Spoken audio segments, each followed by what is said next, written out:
Do you guys have any dating phobias? Ooh. Dating phobias. I guess just being on your phone too much.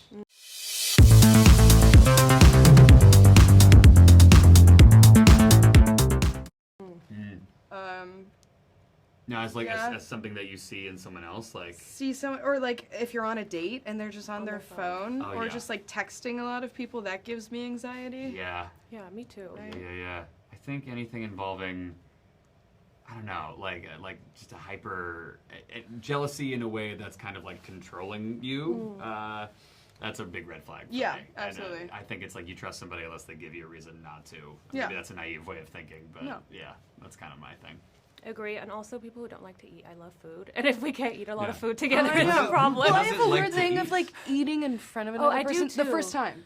It's weird because you're like so aware. That's me too. You know, Yeah, that's yeah. eating on camera is like the worst thing in the world. I tried- Hardest thing apart acting. It's walking and eating or running. And I would eating say on camera. laughing is also really tough. Oh god, Acting-wise. it's pretending brutal. to laugh. And is- just keep doing it. Oh. Because at first Yeah. it's funny and then it just just gets not. kind of You're awkward. just like, this is people? This is how people work? Yeah. Yeah, I get told that my Yeah. I get told that my real laugh is this obnoxious deep voice laugh, and that's when people No. can tell I'm really laughing. So whoever I sees that know, side of I me, know. I'm the I opposite love way. I that. go when I You really go, laugh. I go, no, you've heard it. I've definitely been like, like that's Yes, literally yes. my real laugh. Yeah, I've heard Oh my that. God. And it's like a Joker cackle. My and I fake don't laugh love is. it. see, that's my real laugh. Oh. See? Oh, my that's God. great. Hey. God, it's coming out. Way to go. So I wanted to ask if you had to have a companion, and it had to be, but it has to be another role that you have played. Oh, that's No. cool. You're like, oh. You're like, Well, it "Gosh." can't be Josh. Okay, to like hang out with, I guess probably Huey because he's like at least nice. I think I'd go with him. Yeah. Okay. Natalie, no, she's not like she's going through so much. She would be. I don't know.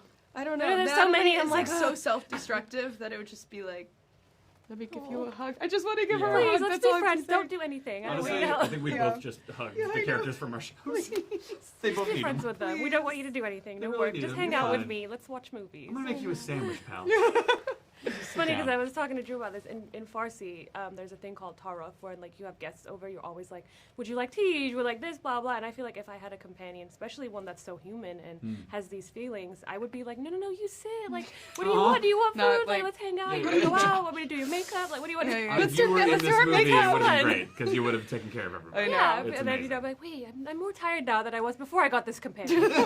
So it would work the opposite for me. Yeah. I always let one of our fans like submit a question, so I have a question for you, Jack. Sure. That they really want to know if you had to pick live action Spider-Man or Superman that you would play. Ooh. Because I've done both in Yeah. animated form.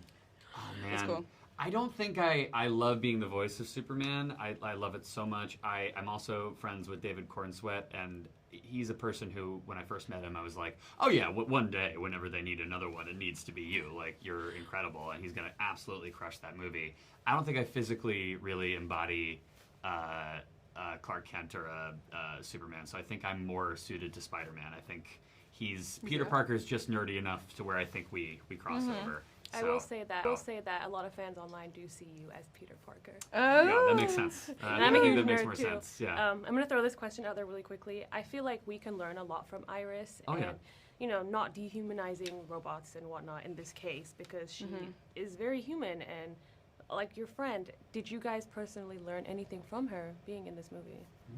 I mean, I learned that it's important to really know yourself before going into a relationship. Yeah. And I don't know, just like having a life outside of a relationship is really important. Yeah. I mean, I feel like I learned so much from her that it's even hard to pinpoint. Yeah. I learned a lot, I think, through Iris, but also kind of like what not to do through Josh. Because Yeah, yeah. Josh enters the relationship on the grounds of like, this relationship is about feeding me, and Iris is a way of, I don't know, like he has all the control in the relationship. He's entering in a very selfish way where in order to be fulfilled, he needs this relationship, which is just the wrong attitude to enter any relationship with. You have to take care of yourself so that you can take care of the other person. So therapy's great. It's a great thing. Yeah.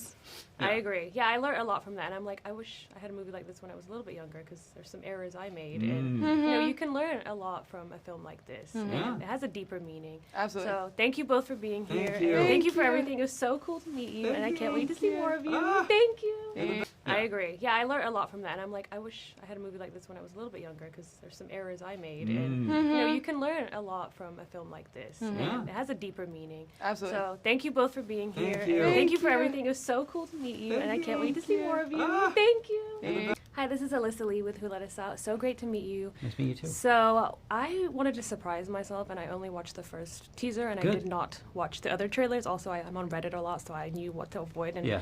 when I was watching the movie, I was pleasantly surprised to find out what Iris was. Yeah. Now, when I watch a movie, I always think about what the future of this movie could be, and I was wondering, have you ever thought about how a companion could help a married couple with their day-to-day chores, and could we see more spin-offs from this?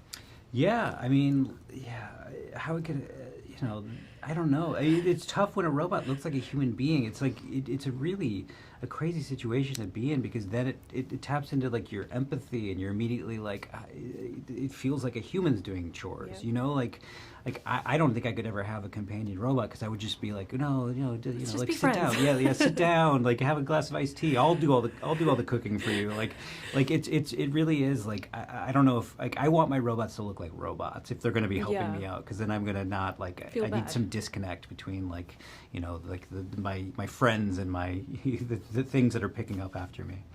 So I kind of want to touch back on the trailer. Was it kind of intentional to reveal that early on, instead of like having it be a surprise? Yeah, I mean, it's like something that everyone has to wrestle with is like, how much are you going to give away in the trailer? Unfortunately, for our movie,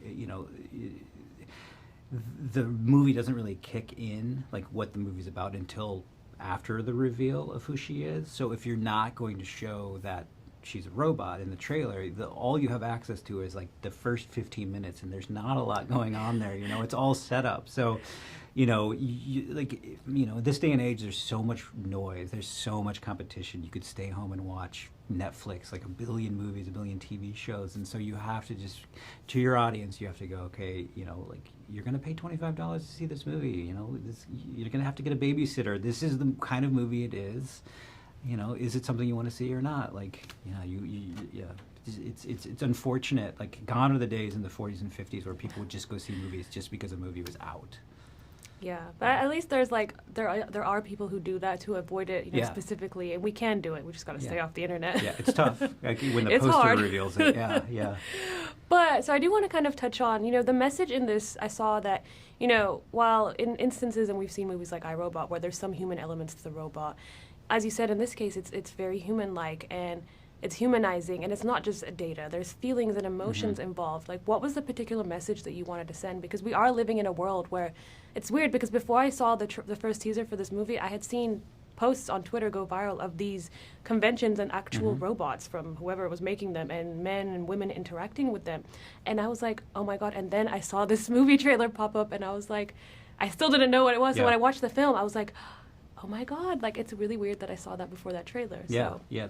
I mean, there's a lot going on. I mean, like, this is a future that's going to happen. Like, we can't stop it. There is going to be a point when, like, robots and humans, are indistinguishable, and that's going to be a hard, like, what we talked about before. It's going to be hard to navigate that. And, like, part of, like, the story is, like, two things are happening in the story. And one of the things is, like, what happens when you live in a world where your phone looks like a human being? Like, for Josh, like, what does that do to him?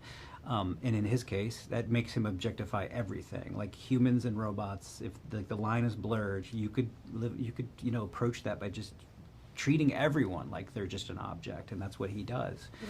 And then the other thing would be just like Iris's story, and I don't really think about her as AI. I think that the thing that makes her so relatable is that she really is a metaphor for being in a toxic relationship. We've all been in those relationships where you break up, and then you look back and you go, how was I with this person? Like, I feel like I was programmed. Like, she was literally programmed. And I think that that's the key to, like, making her so relatable and likable, is that she like, her journey is something that I think we've all gone on ourselves, like, like discovery of self and just who we are.